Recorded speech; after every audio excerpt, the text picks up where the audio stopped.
حضرت عبداللہ ابن عمر رضی اللہ تعالیٰ عنہ بیمار ہو گئے، شدید علیل تھے، طبیعت مبارک میں کمزوری آ گئی، کچھ کھانے کو دل نہیں کرتا تھا، گھر والے بار بار کہتے کچھ کھا لیجئے کچھ کھا لیجئے، نہیں کھاتے تھے۔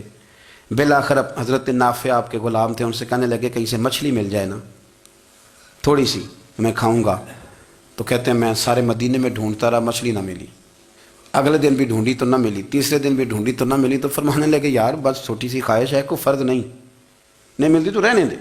کہتے ہیں چوتھے دن مچھلی مل گئی، میں 1.5 دینار کی مچھلی لایا، لا کے حضرت عبداللہ ابن عمر رضی اللہ تعالیٰ عنہ کے سامنے جو مچھلی رکھی تو آپ نے لقمہ روٹی کا توڑا تھا، مچھلی کو لگانے لگے کہ دروازے پہ فقیر نے آ کے آواز دی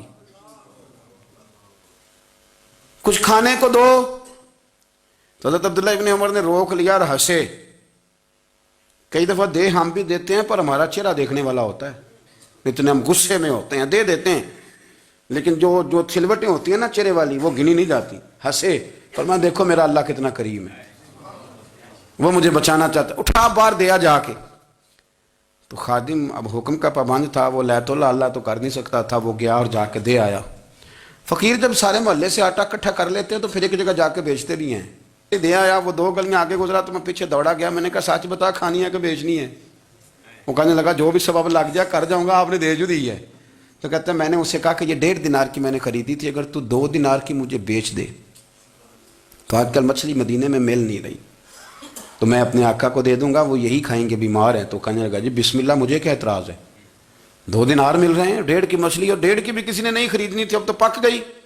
فرماتے میں نے 2 دینار اس کو تھمائے، وہ مچھلی اس سے خریدی اور خرید کر کے میں لا کے حضرت عبداللہ ابن عمر کے سامنے دوبارہ رکھی۔ تو فرمایا یہ کیسے آ گئی؟ میں نے کہا حضور 1.5 کی خریدی تھی اور پھر فقیر کو دے دی، اب اسی سے میں 2 دینار کی خرید کے لایا ہوں، آپ قبول فرمائیں۔ تو فرمانے لگے تم نے اچھا نہیں کیا، اب اس طرح کرو 2 دینار بھی اسے دے اور مچھلی بھی واپس دے آؤ۔ عرض کی حضور کیوں؟ فرمایا تم نے قرآن نہیں پڑھا؟ حضور پڑھا ہے، فرمایا رب فرماتا ہے لن تنالوا البر حتی تنفقوا مما تحبون، تم بھلائی کو اس وقت پہنچو گے جب اپنی پیاری چیز راہ خدا میں خرچ کرو گے۔ امام غزالی نے لکھا ہے، فرمانے لگے دیا۔ تو وہ حضرت نافع کہتے ہیں میں دینے گیا، دے کے واپس آیا تو کچھ پریشان تھا کیونکہ مجھے بھی 4 دن ہو گئے تھے نا تلاش کرتے، تھوڑی طبیعت میں مایوسی تھی، کتنی محنت سے میں نے لایا اور آپ نے واپس کر دی۔ تو حضرت عبداللہ ابن عمر نے مجھے قریب بٹھایا، پھر مجھے تھپکی دی، فرمانے لگے پتر میں نے ویسے بھی کبھی جھوٹ نہیں بولا اور آج کل تو میں ویسے ہی بیمار ہوں، ٹائم ہی نہیں، وقت ہی نہیں، موقع ہی نہیں جھوٹ بولنے کا، میں تجھے سچ بتاؤں مجھے مچھلی کھا کے اتنا سکون نہیں ہونا تھا جتنی اللہ کے راستے میں خیرات کھا کے مجھے سکون ہوا۔ تو تجھے تو میری راحت سے غرض ہے نا کہ مجھے راحت کیسے ہوتی ہے، تو مجھے سکون ملا ہے راہ خدا میں دے، میں نفسانی خواہش پوری کر لیتا تو یہ میرا نفس کل پھر مجھ سے مچھلی مانگتا، پرسوں کہتا نہیں چھوٹے گوشت کی یخنی بھی چاہیے۔ ہم لوگ الجھ گئے ہیں، بہت بڑے قیدی ہیں اپنے آپ کے، بڑے قیدی ہیں، سارا دن اپنی خواہشات کی تکمیل میں بھاگے رہتے ہیں، بڑے بڑے سونے نوجوان۔ میں ان پہ تنقید نہیں کرتا، مجھے ان پہ ترس آتا ہے، جب میں رات کے اندھیروں میں انہیں ٹیلی فون لے کے چوکوں میں کھڑے دیکھتا ہوں تو مجھے رحم آتا ہے۔ میں کہتا ہوں دیکھو نفس کی خواہش کے پیچھے یہ کیا مثلاً آخر کیا ہے اس میں، ایک عورت کے پیچھے تباہ کر لیا اپنے آپ کو، یعنی زیادہ سے یہ کوئی مقصود ہے، یہ کوئی مقصد حیات ہے جس کو مقصد بنا لیا ہے؟ میرے عزیز بات کو سمجھ لیں، اتنا خوبصورت آدمی ہے اور اتنا اس کا اونچا قد کاٹ ہے، اور کیا کس کے پیچھے یہ بھاگا ہوا ہے؟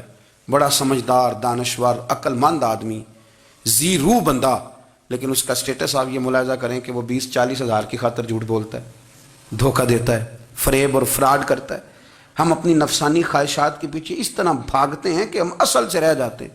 میری باتوں کی سمجھ آ رہی ہے آپ حضرات؟ تھوڑا تھوڑا کر کے، ایک ایک کر کے ان کی باتیں کم مانیں۔ وہ ضروری تو نہیں نا کہ سویرے ناشتہ بازار سے اپنی مرضی کا تگڑا کیا ہے، بازار سے لا کے پوڑیاں چنے بہترین کھائے، اور پوڑیاں چنے ابھی کھائے نہیں، شاپر میں ڈالے ہوئے ہیں، اور وہ لے کے ابھی آ رہا ہے تو ساتھ ہی رستے سے گوشت بھی چھوٹا اچھا لگا تو 2 کلو وہ بھی لے آئے کہ پوڑیاں چنے کھاؤں گا اور دوپہر کے لیے گوشت پکاؤں گا۔ وہ پہلے یہ تو کھا لے صاحب، اس سے تو نجات پا لے، یہ پتہ نہیں ہضم ہوتا ہے کہ کچھ اور کرتا ہے تیرے ساتھ، لیکن وہ گوشت بھی ساتھ لے آیا۔ یعنی ٹیبل پہ، ناشتے کے ٹیبل پر بیٹھ کے فیصلہ ہو رہا ہوتا ہے کہ ہم نے کیا کھانا ہے، ہم نے کدھر جانا ہے۔ سنگیو یاد رکھو، باتوں کو سمجھو اور غور کرو۔ یہ تھوڑا تھوڑا کر کے جب ہم چھٹکارا حاصل کرنے کی کوشش کریں گے نا، چھٹکارا حاصل کرنے کی، کئی جگہ سے کسی جگہ سے اگر آپ کو تنبیہ ہوتی ہے نا، تنبیہ، اس میں بھی بڑا مزہ آتا ہے، اس میں بڑا. ہمارے ایک بزرگ تھے، تو ایک دن نا میں گیا تو کہنے لگے الحمدللہ آج میں بڑے سکون میں ہوں. میں نے کہا جی وہ کیا ہوا؟ کہنے لگے میں اپنے آپ کو بڑا پیر صاحب سمجھنے لگ گیا تھا. تو ایک وابڈا کے کسی آدمی سے کام تھا، تو میرے ایک دوست نے مجھے کہا کہ پیر صاحب اس کو ٹیلی فون کر دیں، سنا ہے آپ کا عقیدت مند ہے. میں نے اس بندے کو ٹیلی فون کیا تو کہتا ہے پیر صاحب میں عزت آپ کی بڑی کرتا ہوں پر یہ کام نہیں ہو سکتا.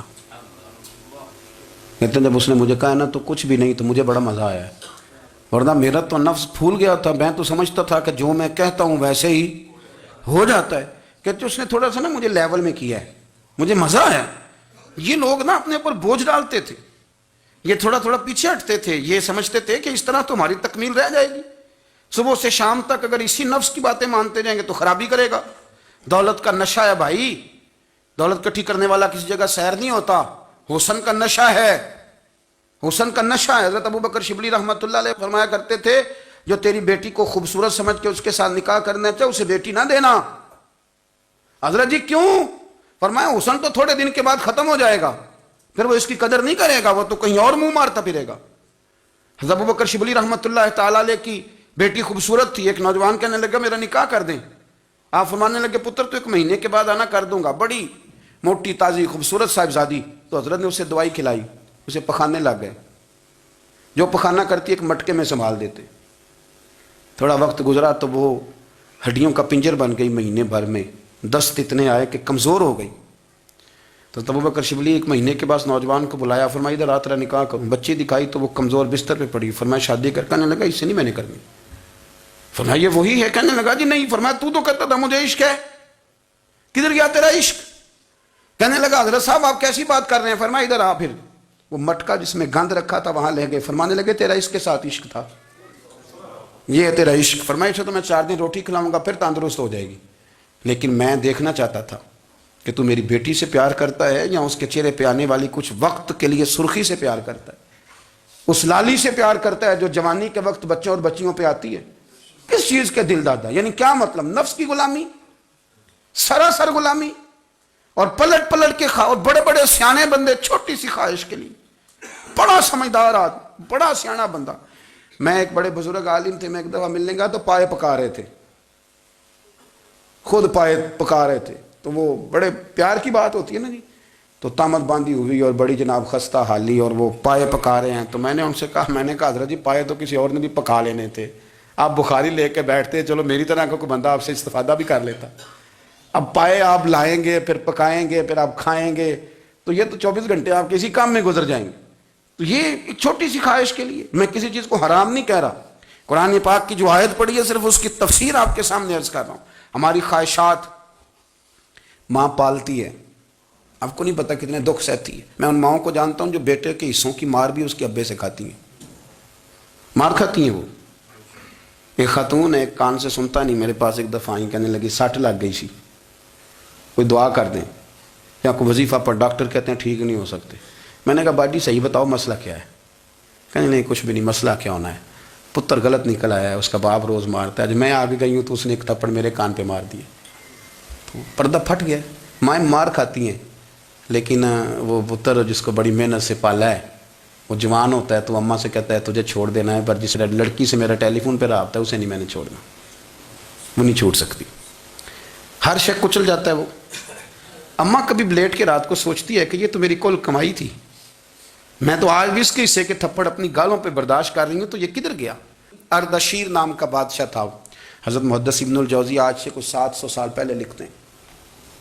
اردشیر بادشاہ بڑا خوبصورت تھا، جوان تھا، بڑا عقل مند تھا. اس نے اس طرح کی قریب قریب کی ساری ریاستوں پہ قبضہ کر لیا. بڑا عقل مند زیرک تھا، قبضہ ہو گیا. ایک بادشاہ بڑا سخت تھا، اس کے ساتھ جب پنجہ آزمائی ہوئی تو اردشیر کہتا ہے اس پہ میرا قبضہ نہیں ہو رہا تھا، اور جب ہم نے ساری ریاستوں نے مل کے اس پر حملہ کیا تو ایک قلعے کے اندر قلعہ بند ہو گیا. اردشیر بڑا خوبصورت آدمی تھا، بڑا سمجھدار تھا. تو وہ بادشاہ قلعہ بند ہو گیا، اس نے کہا نکلنا ہی نہیں. اب وہ اندر بند ہے، یک بارگی حملہ کیا تو وہ بڑا بڑا قلعہ تھا اس میں بند ہو گیا. اس بادشاہ کی نا جس پر حملہ کیا، اس کی بیٹی اچانک ایک دن قلعے کی دیوار پہ چڑھی تو اردشیر کے حسن و جمال کو دیکھا تو عاشق ہو گئی.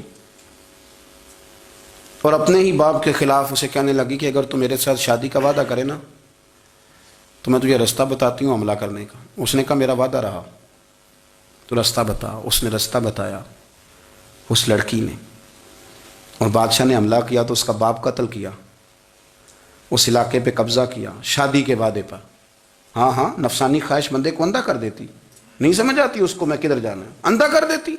حملہ کیا، اور جب اس لڑکی کو لے کے آیا نا اپنے محل میں، تو پہلے دن شادی کی پہلی رات تھی، تو بستر بچھایا کنیز نے، تو وہ کبھی کروٹ ادھر بدلتی کبھی ادھر بدلتی، تو بادشاہ کہنے لگا کیا ہے؟ کہنے لگی بستر میں کچھ ہے مجھے تکلیف دے رہی۔ اس نے چراغ جلائے اور جب بستر اٹھایا تو ایک اتنا سا دھاگا نکلا۔ دھاگے سے عموماً تکلیف نہیں ہوتی، تو اس نے کہا تو اتنی نرم و نازک ہے کہ دھاگا؟ کہنے لگی میرا باپ نا میرے ساتھ اتنا پیار کرتا تھا کہ روز میرا بستر بھی خود بچھاتا تھا، اور اس نے آلہ رکھا ہوا تھا، وہ ناپتا تھا کہ کوئی پایا اونچا نیچا تو نہیں، میری بیٹی کا بیلنس سوتے وقت خراب نہ ہو جائے، اور میرے لیے گوشت اور کپڑے بھی خود پسند کر کے لاتا تھا، کھانے پینے کا خود خیال کرتا تھا۔ اردشیر کہنے لگا اچھا وہ اتنا پیار کرتا تھا، اور پھر تو نے اس کے ساتھ کیا کیا؟ کہنے لگا بلاؤ کنیزوں کو بلایا، فرمایا اس کو اٹھاؤ اور جلاد کے پاس لے جاؤ، اسے کہو کہ اس کے بال ایک گھوڑے کے ساتھ باندھے، پیر دوسرے گھوڑے کے ساتھ باندھے، اور ایک گھوڑا ادھر بھگا دے، کدھر بھگا دے۔ یہ جس کے باپ نے اتنا پیار کیا، یہ نفس کی اتنی غلام ہے کہ اس کی وفادار نہیں رہی تو میری وفادار کیسے بنے گی؟ جس نے اتنے نازوں سے پالا کہ دھاگا اسے برداشت نہیں۔ او یارو، یاد رکھو، اگر نفس کی غلامی کرو اور بڑے بڑے وفاداروں کو چھوڑ کے غلامی کرو تو پھر کہو وفادار مل جائیں۔ کوئی بول اب لڑا نہ بول بیٹھی ہوں دے خسم ناراض بڑ بولیاں دے، کہاں سر کھائے تے بول بول ٹھنڈ پائے، بڑے فرق نہیں سجنا بولیاں دے، جڑیاں خسماں دی وچ رضا وسن، پاگ جاگ جاندے انہاں گولیاں دے۔ آپ ادلیاں نو سردار پین ٹکے تے شرما والیاں نو چوٹے ڈولیاں دے۔ اپنے نفس کے پیچھے چلو گے تو یہ تباہی ہے۔ جب ہم نے کسی سے وفا نہیں کی تو یہ کیا امید ہوئی کہ دنیا ہم سے وفا کرے گی؟ اللہ رسول کی مرضی کے مطابق اصول پسند زندگی بنائیں، ایک ایک کر کے اپنی خواہشات سے پیچھے ہٹیں، تھوڑے پہ گزارا کرنا سیکھیں، اپنے نفس کو سمجھائیں۔ ضروری نہیں کہ روٹی ہر وقت مزے کے لیے کھائی جائے، کبھی کمر سیدھی کرنے کے لیے خشک روٹی بھی کھا کے دیکھو، کبھی سادہ کھانا اس پہ بھی اکتفا کرو، کبھی تھوڑا کھا کے اچھے طریقے سے سادے کمرے میں بھی اللہ کو یاد کر کے دیکھو۔ نفس کے پیچھے نہ بھاگیے گا، تباہی کرے گا۔ رب کریم سمجھنے کی توفیق رفیق عطا کرے۔